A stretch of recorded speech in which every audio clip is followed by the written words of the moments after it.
Welcome students, welcome to Manabadi videos. 10th class examination Andhra Pradesh and తెలంగాణకి సంబంధించి very important questions అన్నిటిని కలిపి ఒక మోడల్ పేపర్ లాగా తయారు చేయడం జరిగింది. వాటిని గెస్ట్ పేపర్స్ రూపంలో మనబడి.co.in వెబ్సైట్లో పెట్టడం జరిగింది. సో వాటి లింక్ అయితే ఆల్రెడీ ఇంతకుముందు ఒక వీడియోలో చెప్పి దాని లింక్ అయితే ఇవ్వడం జరిగింది. బట్ స్టూడెంట్స్ స్టిల్ ఏంటంటే డైరెక్ట్ క్వశ్చన్స్ కావాలి అంటున్నారు. దానికోసం అని చెప్పి ఈరోజు కంప్లీట్ వీడియోలో మీకు తెలుగు సబ్జెక్ట్కి సంబంధించి ఏపీ అండ్ తెలంగాణ మీకు ఇంపార్టెంట్ క్వశ్చన్స్ రేపు ఎగ్జామ్లో ఏం రాబోతున్నాయో క్లియర్గా ఎక్స్ప్లెయిన్ చేయడం జరుగుతుంది. అలాగే మీకు ఈ క్వశ్చన్ పేపర్ డౌన్లోడ్ చేసుకోవాలంటే 3 మెథడ్స్ ఉన్నాయి. ఒకటి, డైరెక్ట్గా మీరు మనబడి.co.in వెబ్సైట్కి రండి. ఇక్కడికి వచ్చిన తర్వాత మీరు కొంచెం స్క్రోల్ చేస్తే ఇక్కడ 10th క్లాస్ ఎస్ఎస్సి 100% మార్కులు గ్యారంటీ గెస్ట్ పేపర్స్ అని ఉంటుంది. ఈ లింక్ పైన క్లిక్ చేయండి. ఈ లింక్ పైన క్లిక్ చేస్తే మీకు ఇమీడియట్గా ఆ క్వశ్చన్ పేపర్ సంబంధించిన గెస్ట్ పేపర్స్ వచ్చేస్తాయి. అలాగే మీకు old previous year question papers కావాలి అంటే ఇక్కడ క్లిక్ చేయండి. ఈ ప్రీవియస్ ఇయర్ క్వశ్చన్ పేపర్స్ పైన అన్ని బోర్డ్స్ యొక్క ప్రీవియస్ ఇయర్ క్వశ్చన్ పేపర్స్ అన్నీ కూడా అక్కడ రావడం జరుగుతుంది. సో వన్స్ అది క్లిక్ చేసిన తర్వాత మీకు ఇక్కడ చూస్తే AP 10th class and TS 10th class సపరేట్గా క్వశ్చన్ పేపర్స్ కనబడతాయి. వీటిలో మీకు ఏ సంబంధించిన దానిపైన క్లిక్ చేస్తే సబ్జెక్ట్ వైజు అలాగే మీకు ఇయర్ వైజ్ కూడా క్వశ్చన్ పేపర్స్ అక్కడ దొరుకుతాయి. సో ఫర్ ఎగ్జాంపుల్ ఇక్కడ చూడండి, మీరు previous year question papers subject wise అని చెప్పేసి ఇక్కడ కనబడుతుంది కదా మీకు రైట్ సైడ్ లాస్ట్లో. సో దీనిపైన క్లిక్ చేస్తే మీకు ఏ సబ్జెక్ట్ కావాలో ఆ సబ్జెక్ట్ సంబంధించిన ప్రీవియస్ ఇయర్ క్వశ్చన్ పేపర్స్ అన్నీ కూడా దొరుకుతాయి అన్నమాట. లేదు మీకు ఏదైనా మోడల్ పేపర్ కావాలంటే మోడల్ పేపర్ ఇక్కడ కనబడుతుంటాయి. సో ఏది కావాలంటే అవి చూసుకోండి. దెన్ గెస్ట్ పేపర్స్ సంబంధించి ఇందాక చూపించినట్టు నేను క్లిక్ చేస్తే ఆ గెస్ట్ పేపర్స్ అన్నీ కూడా మీకు ఇక్కడ ఈ రకంగా కనబడుతుంటాయి. సో ముందు గెస్ట్ పేపర్స్ పోకముందు నెక్స్ట్ ఇంకోటి ఏంటంటే 10th క్లాస్ సంబంధించిన రిజల్ట్స్ మనబడి.co.inలో చూసుకోవచ్చు. లాస్ట్ 20 ఇయర్స్ గవర్నమెంట్ రిజల్ట్స్ అన్నీ కూడా మనబడి.co.inలోనే రిలీజ్ అవుతుంది. ఫర్ ఎగ్జాంపుల్ మీరు చూస్తే లాస్ట్ ఇయర్ 2023కి సంబంధించిన రిజల్ట్స్ టీఎస్ ఎస్ఎస్సి రిజల్ట్స్ చూసుకోవచ్చు. అలాగే 2022 కానీ లేకపోతే 2021 కానీ అట్లా 2007 నుంచి 10th క్లాస్ ఎప్పుడైతే ఆన్లైన్ చేయటం జరిగిందో ఫ్రమ్ మనబడి నుంచే రిజల్ట్స్ ఇవ్వడం జరిగింది. సో 2007 నుంచి లాస్ట్ 17 ఇయర్స్ నుంచి 10th క్లాస్ రిజల్ట్స్ మొత్తం కంప్లీట్ మనబడిలోనే అవైలబుల్ ఉన్నాయన్నమాట. సో కాబట్టి రేపు మీ 2024 ఎగ్జామ్స్ అయిపోయిన తర్వాత రిజల్ట్స్ కోసం మనబడి.co.inకి వచ్చేసేయండి. సో ఫైనల్గా ఇప్పుడు మన క్వశ్చన్ పేపర్ని ఎలా డౌన్లోడ్ చేసుకోవాలి, తర్వాత క్వశ్చన్ పేపర్స్ ఏంటి అనేది చూద్దాం. సో గెస్ట్ పేపర్స్ అనే లింక్ ఇందాక చూపించినట్టు మనబడి హోమ్ పేజ్ పైన క్లిక్ చేసిన తర్వాత ఈ చిన్న ఫామ్ ఒకటి వస్తుంది. ఈ ఫామ్ని ఖచ్చితంగా అయితే మీరు ఎంటర్ చేయండి. ఎందుకంటే ఏదైనా అప్డేట్ వస్తే మీకు ఖచ్చితంగా ఈ అప్డేట్ అయితే తెలుస్తుంది. ఫైన్ స్టూడెంట్స్, ముందుగా ఈ క్వశ్చన్ పేపర్ని డౌన్లోడ్ చేద్దాము. ఈ డౌన్లోడ్ చేసిన క్వశ్చన్ పేపర్ మీకు డైరెక్ట్గా మీరు మనబడి.co.inలోనే చూసుకోవచ్చు. లేదా టెలిగ్రామ్ ఛానల్ నేను లింక్ ఇస్తాను మీకు కింద. సో ఆ టెలిగ్రామ్ ఛానల్ లింక్ను ఓపెన్ చేసి దాంట్లో మీరు జాయిన్ అయితే అక్కడ డైరెక్ట్గా పీడిఎఫ్ కూడా డౌన్లోడ్ అవుద్ది. లేదా మొబైల్ యాప్ లింక్ ఇస్తాను, మొబైల్ యాప్ లింక్లోనే మీరు డౌన్లోడ్ చేసుకోవచ్చు. ముందుగా AP SSC 10th class Telugu model paper set 1 అని చూద్దాం. సో ఇక్కడ సెట్ 1 అని ఉంది. దీని అర్థం ఏంటంటే రేపు ఫ్యూచర్లో సెట్ 2 కూడా రిలీజ్ చేస్తారు. అంటే ఈ తెలుగు చేయకపోవచ్చు, బట్ మిగతా సబ్జెక్ట్స్ అయితే చేసే అవకాశాలు ఉన్నాయి. కాబట్టి ఈ పేజ్ని అయితే మీరు కంప్లీట్గా రిఫ్రెష్ చేసి చూసుకుంటూ ఉండండి.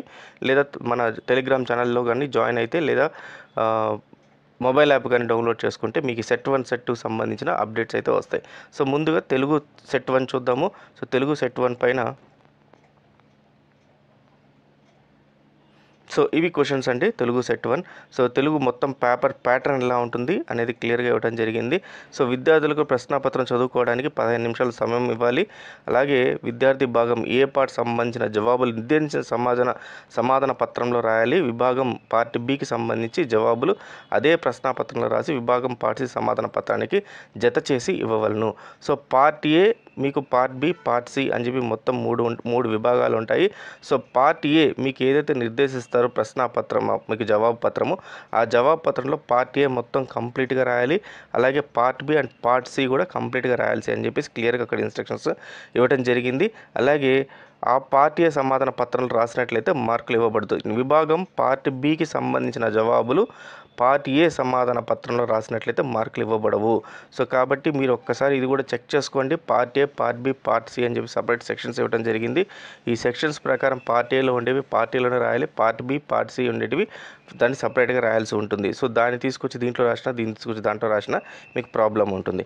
సో మీకు ముందుగా పార్ట్ ఏ అవగాహన ప్రతిస్పందన 15 మార్కులు.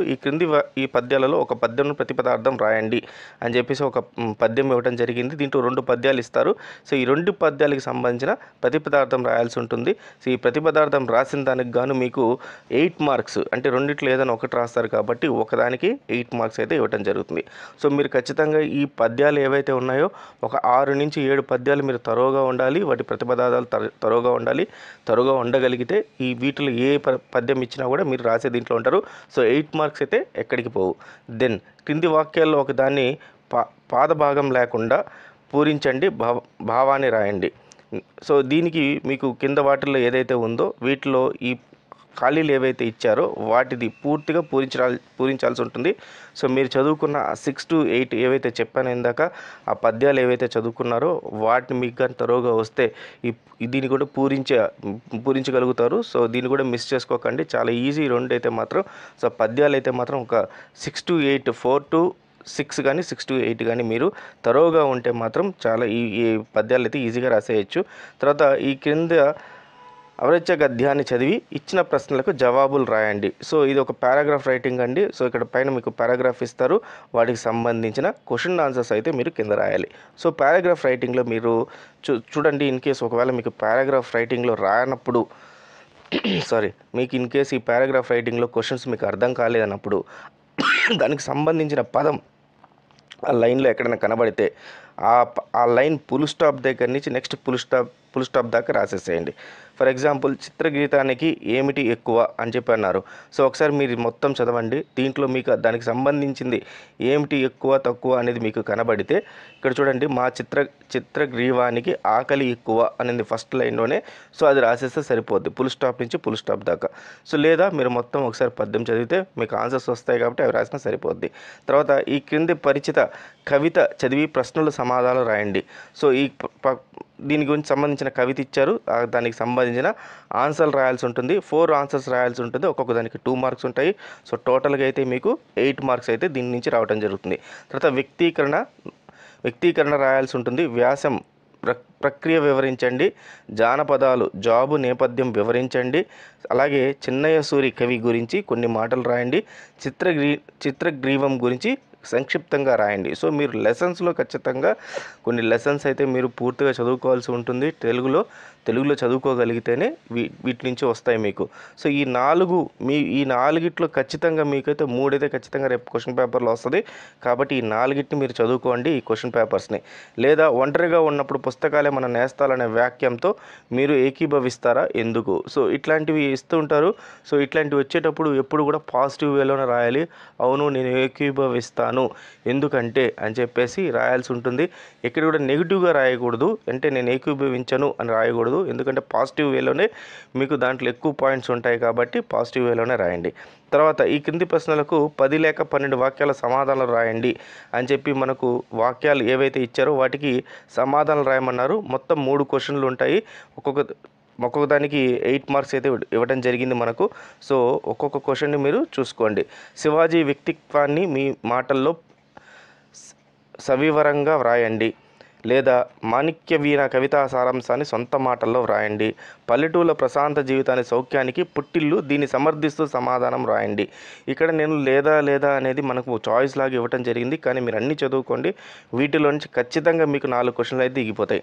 ధన్యుడు అనే పేరు హిరణ్యకుని వృత్తాంతానికి ఎలా సరిపోయిందో సమర్థించండి. తర్వాత మానవ చరిత్రలో అన్ని అసాధారణ పర్వదినాలే అనడంలో అంతర్వం ఏమై ఉంటుంది? నైతిక విలువలంటే ఏమిటి? మీరు గమనించిన నైతిక విలువల్ని పేర్కొనండి. సో ఇది ఈ క్వశ్చన్స్ మీకు 6 అయితే చదువుకోండి మీరు. దీంట్లో నుంచి 3 అయితే ఖచ్చితంగా వచ్చేస్తాయమ్మా, దాంట్లో అయితే ఏ సందేహం లేదు. తర్వాత భాషాంశాలు 12 మార్కులు, ఇది మీరు నేర్చుకొని ఉంటారు. లేమా ధనుజల గెలువగలేమా, ఈ వాక్యంలో అలంకారాన్ని గుర్తించి లక్షణం రాయండి. సో ఈ అలంకారాలు, వీటి గురించి ఛందస్సులు, తర్వాత లక్షణ సమన్వయము, వీటన్నిటి కూడా మనకేంటంటే పర్టికులర్గా ఇదే వస్తుందని చెప్పలేము మనము, కానీ బట్ దాని గురించి మీకు అవగాహన ఉండాలి. ఒక్కసారి మీరు దాని మీద మళ్ళీ ప్రాక్టీస్ చేయండి. సో వీటిల్లో ఖచ్చితంగా మీకు ఇవన్నీ కూడా అలంకారాలు ఇస్తారు, అలాగే లక్షణ సమన్వయం ఇస్తారు, తర్వాత ఛందస్సులు ఇస్తారు. ఇవన్నీ కూడా ఖచ్చితంగా మీరు ప్రాక్టీస్ అయితే చేయాల్సి ఉంటుందన్నమాట. సో క్రింది పద్య పాదాలలో ఒక దానిని ఘన విభజన చేసి ఛందస్సును గుర్తించి లక్ష్మణ సమన్వయం చేయండి అని చెప్పేసి ఇవ్వటం జరిగింది. ఇనున సమాన తేజు దేవసేంద్ర గనుంగును మాట్కి చూడగా. సో దీనికి సంబంధించి ఛందస్సు రాయాల్సి ఉంటుందండి. సో దెన్ ఈ క్రింది ప్రశ్నలకు సూచించిన విధంగా జవాబులు రాయండి. సో ఇక్కడికి వచ్చేసరికి ఇది సెక్షన్ బి కిందకు వచ్చేసింది. ఒక నిమిషము, సెక్షన్ బి మీకు సో మనకి ఇక్కడ స్పెసిఫై చేయలేదు. సో ఇంపార్టెంట్ క్వశ్చన్స్ కాబట్టి ఎక్కడ స్పెసిఫై చేయలేదు ఏబిసి అని చెప్పి. సో బట్ అయితే మీరు క్వశ్చన్స్ చదువుకోండి. బట్ అక్కడ క్లియర్గా ఇస్తారు section A, section B, section C అని. దాన్ని చూసుకొని మాత్రం ఖచ్చితంగా అయితే మీరు రాయండి. ఆ section A, section B, section C అన్నీ అయితే క్లబ్ చేయకండి. ఆర్డర్లో రాయడానికి అయితే ట్రై చేయండి. ఇన్ కేసు ఒకవేళ ఆర్డర్లో మీకు ఎక్కడైనా మిస్ అయింది అనుకోండి, 1 2 3 4, ఒకవేళ మీకు 3rd 4th రాలేదనుకోండి, అక్కడ ఏం చేస్తారంటే చిన్న ఐఫోన్ పెట్టేసేయండి, అట్లనే కంటిన్యూ చేసుకుంటూ వెళ్ళండి. Then black and blue pen use చేయడానికి ట్రై చేయండి. టైటిల్స్ అన్నీ కూడా బ్లాక్ పెన్ను, కింద కంటెంట్ అంతా కూడా బ్లూ పెన్ ట్రై చేయండి. ఆ తర్వాత ఇన్ కేసు మీరు చాయిస్ వచ్చిందనుకోండి, చాయిస్ రాస్తున్నప్పుడు ఎక్కడ కూడా చాయిస్ అని చెప్పి రాయకండి. ఆ క్వశ్చన్ ఏదైతే ఉందో ఆ క్వశ్చన్కి సంబంధించి లాస్ట్లో ఆ చాయిస్ కూడా రాసేసేయండి. గుర్తుపెట్టుకోండి, చాయిస్లో మీకు ఏది బాగా వస్తే అది రాయండి ఫస్ట్. తర్వాత రాంది అంటే ఫస్ట్ రెండిట్లో చాలా బాగా వచ్చింది రాయాలి, తర్వాత మిగతాది రాయాలి. ఎందుకంటే ఫస్ట్ చూసిన దానికి ఏదైతే ఎక్కువ ఉన్నాయి మార్కులు, ఆ ఎక్కువ మార్కులు దానికి పడిపోతాయి. సో రెండో దానికి వచ్చేసరికి తక్కువ మార్కులు ఆబ్వియస్లీ పడతాయి. కాబట్టి రెండిట్లో ఏదన్నా కూడా వాళ్ళు ఎక్కువ మార్కులు తీసుకుంటారు. సో అది గుర్తుపెట్టుకోండి. తర్వాత క్రింద ప్రశ్నలకు సూచించిన విధంగా జవాబులు రాయండి అని చెప్పారు. 4 ప్రశ్నలు ఉంటాయి, 2 మార్కులు రాయాల్సి ఉంటుంది. సో పంచనము చేయాలనే ఆలోచన కూడా తప్పు, గీత గీసిన పదానికి సరైన అర్థం రాయండి అని చెప్పేసి అన్నారు. అలాగే ఈ అర్థాలు తర్వాత వీటి అర్థాల గురించి వాటి గురించి మీకు దానిపైన అవగాహన పెంచుకోండి. సో అవగాహన పెంచుకొని ఈ అర్థాలకు సంబంధించి మీరు ఆల్రెడీ ప్రాక్టీస్ చేయాలి.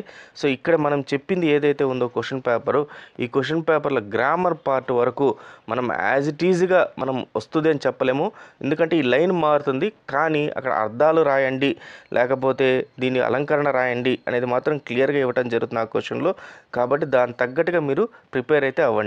తర్వాత ధర్మంగా ధనం సంపాదించాలి, ఆ అర్థంలో మంచి చేయాలి, ద్రవ్యం లేని వారికి విత్తం ఇచ్చి ఆదుకోవాలి. పై వాక్యంలో పర్యాయ పదాల గురించి గుర్తించి నేరుగా రాయండి.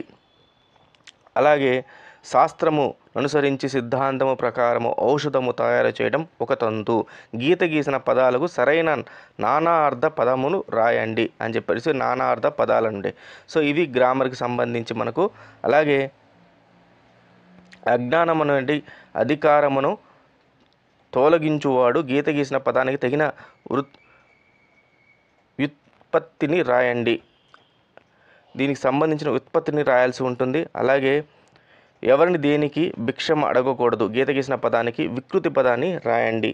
సో ఇక్కడ మీకు ప్రకృతి వికృతులు, వ్యుత్పత్తులు, తర్వాత అర్థాలు, తర్వాత అలంకరణలు ఇవన్నీ కూడా ఇవ్వటం జరిగింది. కాబట్టి గ్రామర్ని అయితే బాగా ప్రాక్టీస్ చేయాలమ్మా. మీరు గ్రామర్ని ఎంత ప్రాక్టీస్ చేస్తే అంత మంచిది. సో దీంట్లో ఏవైతే ఇచ్చారో ఈ గ్రామర్ యాజ్ ఇట్ ఈజ్గా వస్తుంది, కానీ ఇక్కడ ఉండే ఏదైతే సెంటెన్సెస్ ఉన్నాయో అవి మారుతాయి. కాబట్టి చూడండి, ఇక్కడ చూడండి, సంధి పేరు రాయండి అన్నారు.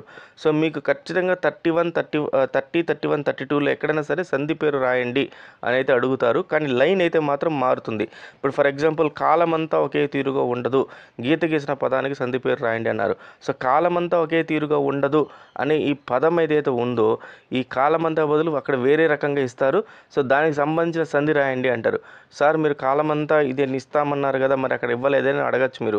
అట్లా ఆలోచించకండి. ఇక్కడ సంధి పేర్లు రాయండి అనేది మనకు మెయిన్ మనం ఇచ్చిన క్వశ్చన్. కాబట్టి సంధి పేరుకు సంబంధించి ఏదో ఒకటి ఇస్తారు. కాబట్టి ఆ సంధులు, సమాసాలు అవన్నీ మీకు అర్థాలు ఇవన్నీ కూడా బాగా నేర్చుకొని ఉండాలి. అలాగే 4 దిక్కుల కీర్తి ప్రతిష్టలు వ్యాపించాలి, గీత గీసిన పదంకు ఏ సమాసము రాయండి. నీలాకాశం చాలా బాగుంటుంది, పై వాక్యంలో విశేషణ పూర్వపద కర్మ సమాస అని వ్రాయండి. సో చూడండి, సమాసాల్లో ఇది ఏ సమాసం అని అడుగుతున్నారు, అలాగే వాళ్ళే క్లియర్గా ఇవ్వడం జరిగింది. సో విశేషణ పూర్వపద కర్మ సమాసాన్ని వ్రాయండి అని కూడా ఇవ్వటం జరిగింది. దీంట్లో ఏది అని చెప్పి అడగటం జరిగింది. సో సమాసాలు కూడా వాళ్ళు ఇచ్చేస్తారు, మనకు ఇచ్చేసేసి ఆ సమాసము ఏ పదానికి సంబంధించింది అని చెప్పి అడగటం జరుగుతుంది. సో 2 రకాలు కూడా అడగటం జరుగుతుంది. ఇది కంప్లీట్గా ఆంధ్రప్రదేశ్ సంబంధించిందమ్మా. తెలంగాణకి ఒక నిమిషం వెయిట్ చేయండి. సో అదేవిధంగా మనం తెలంగాణ తెలుగు గెస్ట్ పేపర్ కూడా చూద్దాము. సో ఇక్కడ ఇందాక చూపించిన లింకుల్లోనే మీకు తెలంగాణ తెలుగు గెస్ట్ పేపర్ కూడా దొరుకుతుంది. సో ఈ గెస్ట్ పేపర్ అయితే ఇప్పుడు నేను మీకు చూపిస్తాను, ఎక్స్ప్లెయిన్ అయితే చేయలేను. గెస్ట్ పేపర్ సంబంధించిన పీడిఎఫ్ డైరెక్ట్గా మీకు డిస్క్రిప్షన్లో ఇస్తాను. అలాగే ఒకసారి గమనించండి, తెలంగాణకి సంబంధించి అలాగే ఏపీకి సంబంధించి ఇవన్నీ కూడా లాస్ట్ 10 years 15 years సంబంధించిన మోడల్ పేపర్స్. సో వీటిని పైన క్లిక్ చేసుకొని మీరు ఒక్కొక్క క్వశ్చన్ పేపర్ చూసుకోవచ్చు.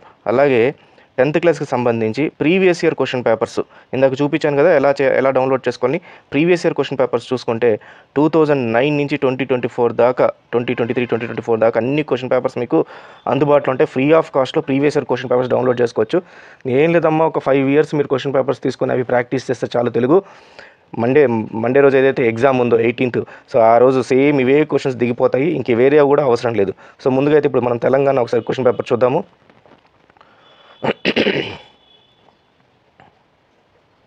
ఇది తెలంగాణ 2024 మోడల్ పేపర్ 1 అని చెప్పేసి ఇవ్వడం జరిగింది. ఫార్మాట్ అంతా సేమ్ ఉంది. సో క్వశ్చన్స్ అయితే ఈ రకంగా ఉన్నాయి. సో ఇదైతే ఒకసారి నేను ఎక్స్ప్లెయిన్ చేయను, ఒకసారి మీరు ఎవరైనా కావాలంటే ప్రింట్ స్క్రీన్స్ అయితే తీసుకోండి. సో ముందైతే అవగాహన ప్రతిస్పందన 15 మార్కులకు కానీ ఇచ్చారు. దీంట్లో ఒక్కొక్కదానికి 8 మార్కులు ఇచ్చారు. 2 ఇస్తారు పద్యాలు, వాటిలో నుంచి మీరు ఏదో ఒకదానికి రాయాల్సి ఉంటుంది. ఆ తర్వాత పద్యాలను ఒకదానికి సంబంధించి లేకుండా పూర్తి భావాన్ని రాయండి అని చెప్పి ఇచ్చారు.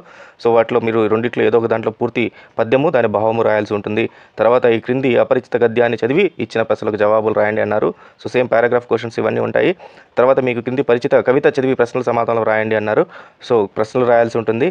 ఆ తర్వాత మీకు వ్యక్తీకరణ 12 మార్కులు ఉంటుంది. దీంట్లో మూడు క్వశ్చన్లు రాయాల్సి ఉంటుంది, 4 ఉంటుంది. సో 4 ఒక్కోదానికి 4 మార్కులు, సో 12 మార్కులు. సో ఖచ్చితంగా ఇదైతే చూడండి.